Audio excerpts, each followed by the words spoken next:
respected Rajiv sir, respected Nansu sir, and my friends.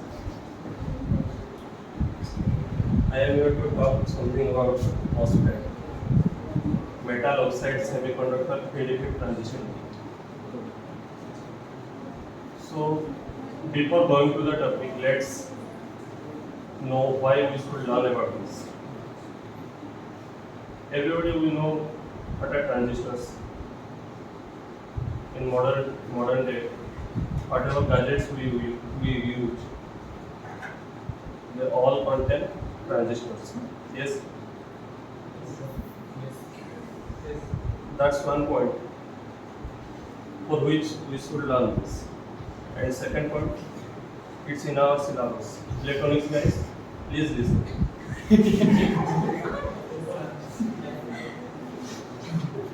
And what are we gonna learn now? These are the contents. First, I will introduce you to the MOSFET. Second, the discovery, basic differences between BJT, FET, and MOSFET. BJT we have learned before, right? Okay. MOSFET circuit and symbol, working principle of MOSFET, types of MOSFET operation, N and P channel MOSFET, VI characteristics of MOSFET, MOS transistor symbol application, advantages and disadvantages. Okay. As I told you, MOSFET stands for metal oxide semiconductor field effect transistor. Okay. So it has three parts, as all transistors have.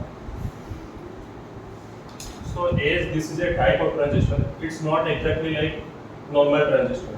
It's a field effect transistor type. Okay. So it has three parts.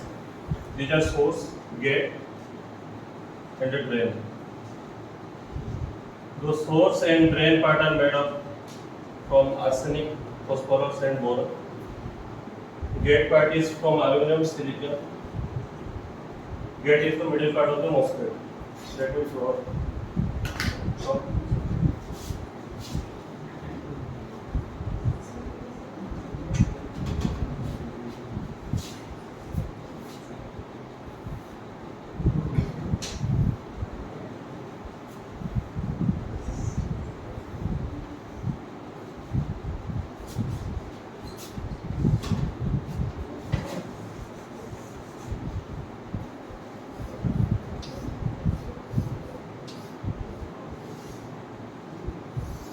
So what do we know about transistors? We have a N junction, P junction, and another N junction, right? Oh, sorry, two junctions. N junction. P. N junction. N junction. Yes. So we have P type semiconductor infused with N type semiconductors, N type semiconductors, right? Here also the same thing.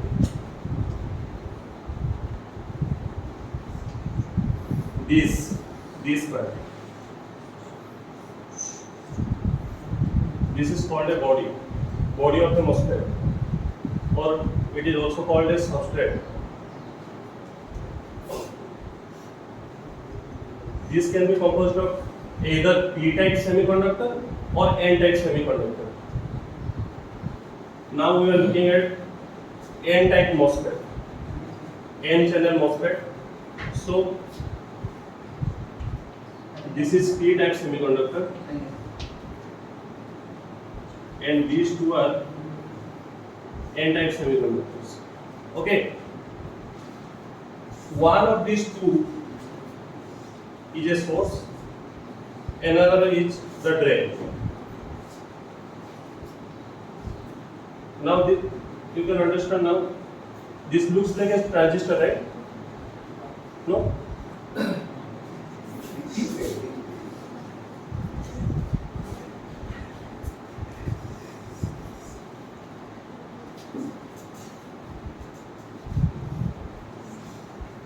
See, why do I call it metal oxide semiconductor field effect transistor. Let me show you.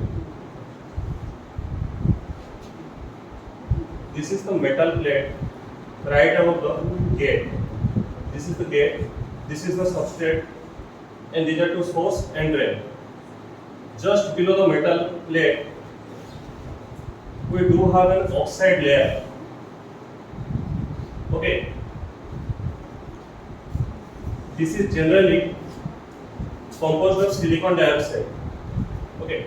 These are all semiconductors, and silicon is a semiconductor, right? So this silicon dioxide, just an oxide layer, is placed just below the metal. So this is the metal, this is the oxide, and here, as this is a field effect transistor, we say field effect transistor.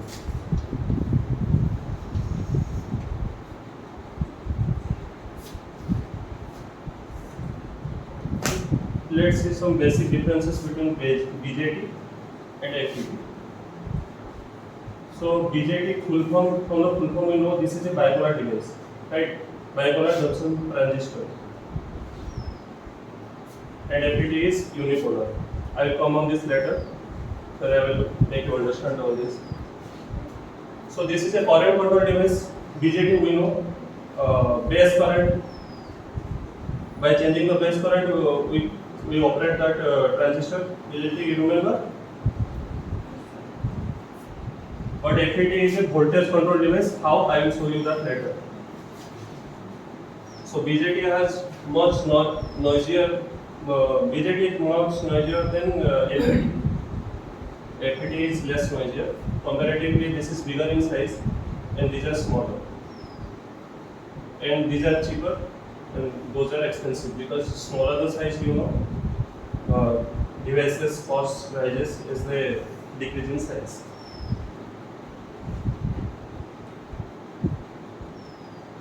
Types of field effect transistors. See, this is a junction field effect transistor and MOSFET. And MOSFETs are of again two types: enhancement type and depletion type. And those are again divided into N-channel MOSFET and P-channel MOSFET.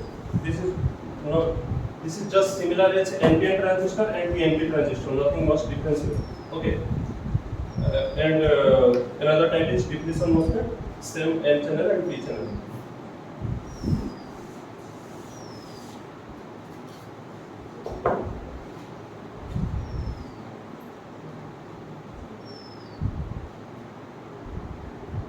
This is a symbol, this is the circuit symbol of a MOSFET. Now I will teach you how this works.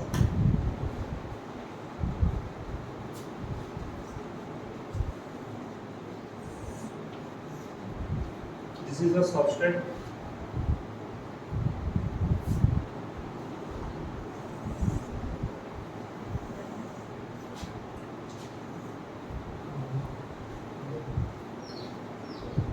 This is the source, and this is the drain.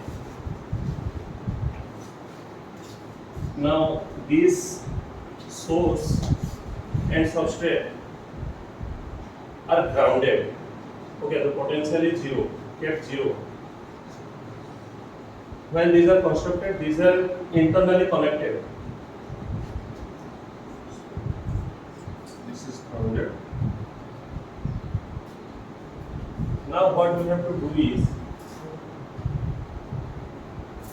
we have to make some current flow through this. Okay, now after that this will be of some use.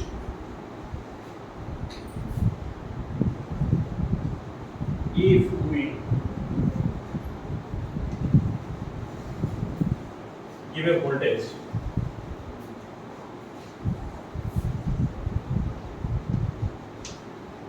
VDS, drain source, will the current flow? Let's see. Now see, this is a N-type semiconductor. Everyone listen please. Okay. This is a N-type semiconductor. connected to the positive terminal. Means this is the higher potential. Higher potential is connected to the N-type semiconductor, and the P-type semiconductor is connected to the lower potential, and this is already grounded, right? Everybody understanding? When N-type semiconductor is connected to a higher potential, what do we know? Reverse bias, right? So the depletion layer will increase or not? In reverse bias, the depletion layer increases. This will increase. The depletion layer around the drain will increase. So there will be no current flow from drain to source. Okay. So what we can do so that a current will flow through this. Now,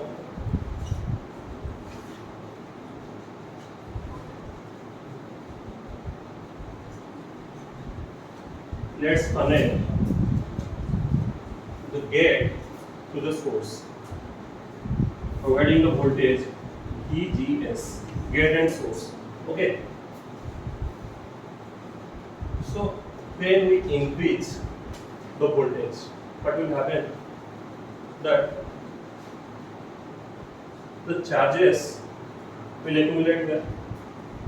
See, this acts like a field effect transistor. How?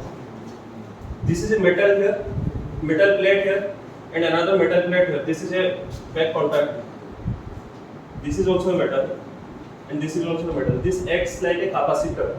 Okay, and the oxide layer behind just this, just below the metal, acts like a what? Dielectric. Dielectric. Okay.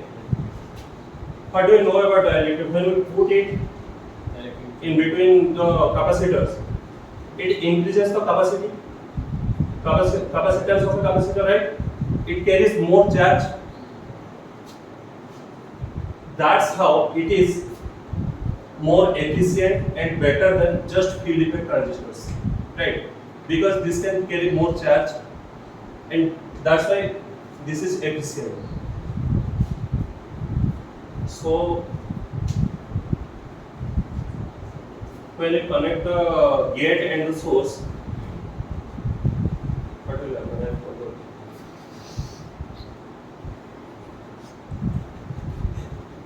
Okay, so this is connected to the higher potential P type. This is the P type substrate, no? And this is N type. This is forward biased.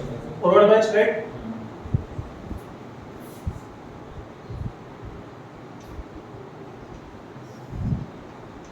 Positive charges will accumulate this here. Okay. As more positive charges accumulate here, this will attract electrons from the whatever I don't know how many electrons will be there. Very less amount of electrons will be there in P-type semiconductor, right? Those few electrons will be attracted towards this positive end. Okay.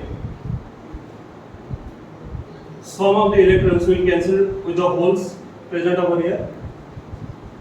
And as the voltage increases, after a certain point, after the threshold voltage, more electrons will flow to the gate and accumulate there, creating a channel here. See, this is the depletion layer between the N type and P type. This is the junction P type and N type between the N type and P type semiconductor. Electrons are present here, N type semiconductor. Here also electrons are present. So after electrons get accumulated here, this forms a channel between the two N type semiconductors. Everybody understood? No?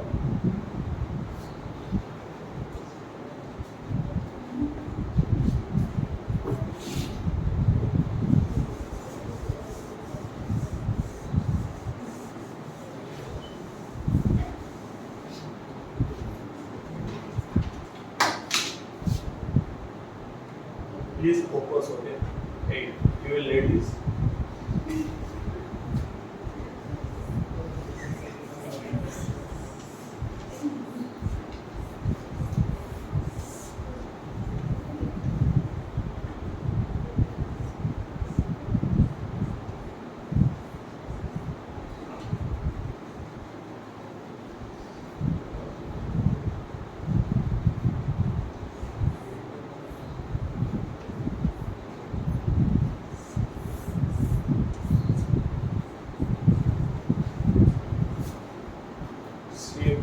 when we apply this voltage, you understood positive charges will be collected here? Understood or not? Okay. These positive charges will attract electrons from here, P-type semiconductor. Whatever electrons may be present here, it will attract those. Okay. So electrons will gather here at the gate, forming a channel. You are not understanding the channel part, right? See, majority charge carriers in N-type semiconductors are what? Electrons. Okay. We have electrons here. We have electrons here also. This is a P-type semiconductor. But when the electrons gather here, it will act like a N-type semiconductor because majority of electrons are gathered here. Now you understand or no? No? Okay. So this will act like a N-type semiconductor here at this particular part. This will form a channel. This will vanish. Okay, the barrier will vanish here, and this will form a channel. Okay. Now majority charge carrier are electrons in this entire N-type semiconductor. Now you understood or not? Okay.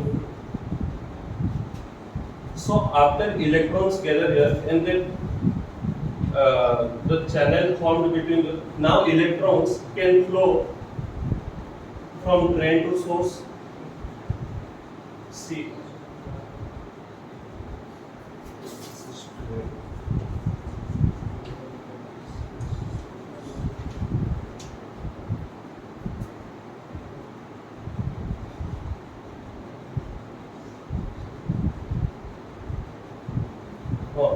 Now see, this is the source. Now electrons, see this is connected to the positive terminal. Now electrons will be attracted from here to here, from source to drain. So if electrons are flowing in this direction, current will flow from drain to source, right?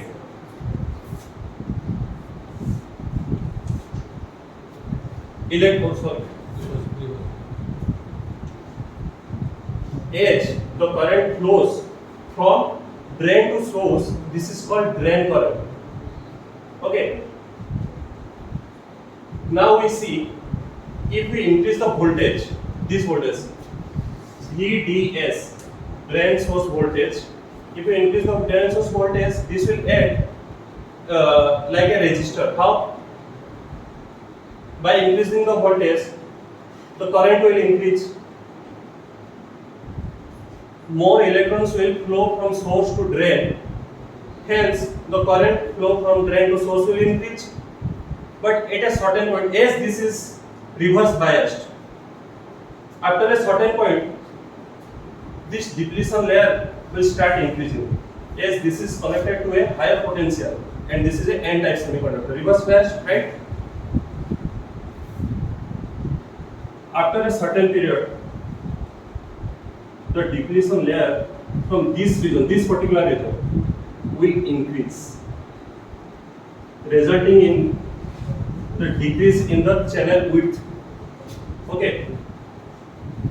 So this will resist the flow of electrons from source to drain, right? So that directly will affect the flow of current from drain to source.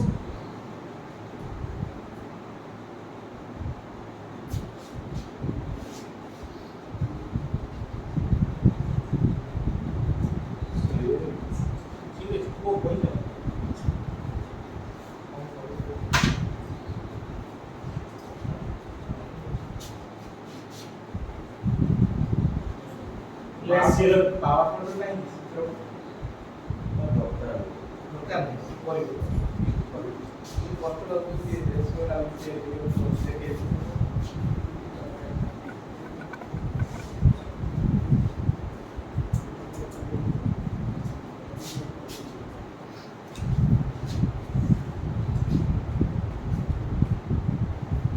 Let's look at this graph.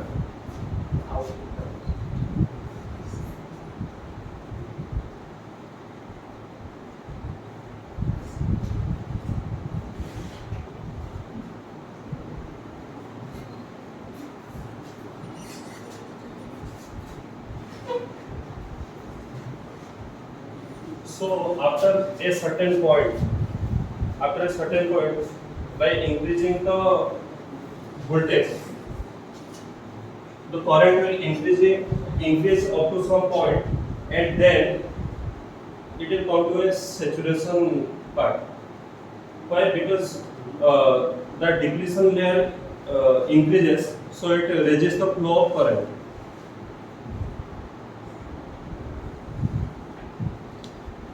So the graph becomes like this. So how can we increase the amount of current flowing through this? We need to increase the voltage between the gate and the source, so that more charges will accumulate here, resulting in attracting more electrons here, so that it can widen the channel between the source and drain, so that more electrons can flow from here to here. So increasing the VGS can increase the current for, let's say, VGS 1 for some certain gate source voltage. If you increase it, more current will flow, but again after an interval, this will saturate. Same thing happens. By increasing the voltage gate source voltage, we can increase the current, but after some point, this will saturate.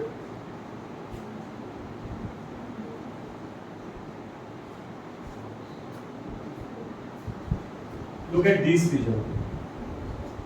Up to certain point, as we increase the voltage, the current increases. We know Ohm's law. We know the behavior. As we increase the voltage, current increases. See, that's why this is called ohmic region. And this all part is called saturation region.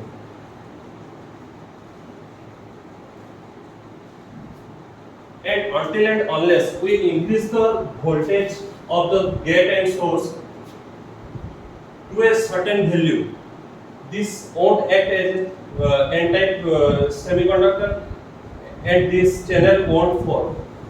That particular voltage is called threshold voltage.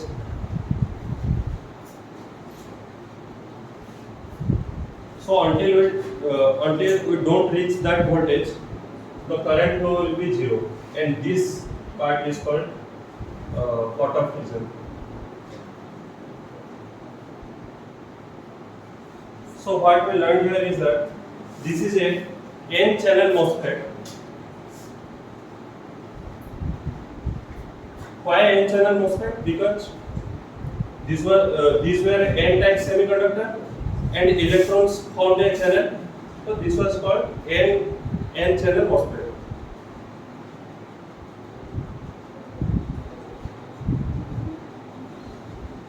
And this is the transfer characteristic. This defines the change in the value of VDS with the value of the ID and VGS.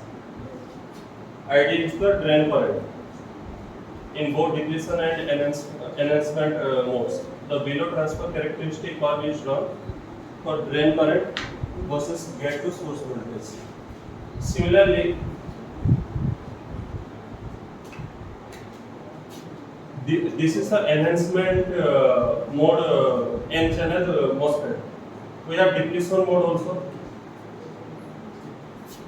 In depletion mode, we don't need this VGS because depletion mode MOSFETs are manufactured like this, that the channel is already present. We don't need to create this channel for depletion MOSFETs. Okay, understood? So without applying any voltage, there's already a current flow in depletion mode MOSFETs. They are manufactured like this. Okay. See, in depletion mode, this is zero voltage,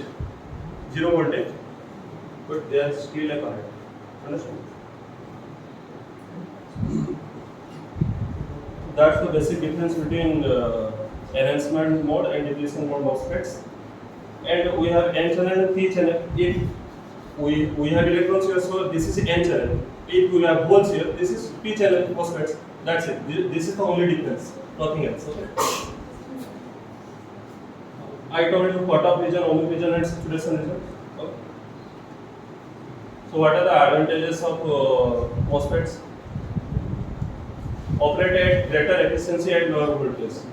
Okay, and there are some MOSFETs like IRF Z44F. It can control and handle a current of 49 amperes and up to 100 volts. These BJT and JFET, these are not capable of this. This can operate around very less than 1 ampere. So this is the advantage of MOSFETs. Absence of gate current results in high input impedance, producing high switching speed. Here, if we decrease the voltage below the threshold voltage, this will act like a switch. It will be off. If you increase the voltage beyond threshold voltage, this will be on, carrying current. Okay. So this acts like a switch, and this is used in digital circuits for its reliability, very reliable, very power efficient, but little expensive. Effect of noise is less than BJT. It is very small compared to BJT. Small in size also. But as you know, nothing is perfect. So this is our disadvantages too. So very common disadvantages. Overload. If you overload it, it will be damaged. Applications. These are the applications of MOSFETs. Radio frequency applications use MOSFET applications. It behaves as passive socket element. If you keep the voltage beyond the threshold voltage, it will just act like a normal circuit, flowing current through it. Okay. Power MOSFETs can be used to regulate DC motors. It is used in the design of the chopper circuit. It can act like a switch. I told you. The switching action of MOSFETs can be exploited to design chopper. It is used in calculators also. These are the references. This is my part.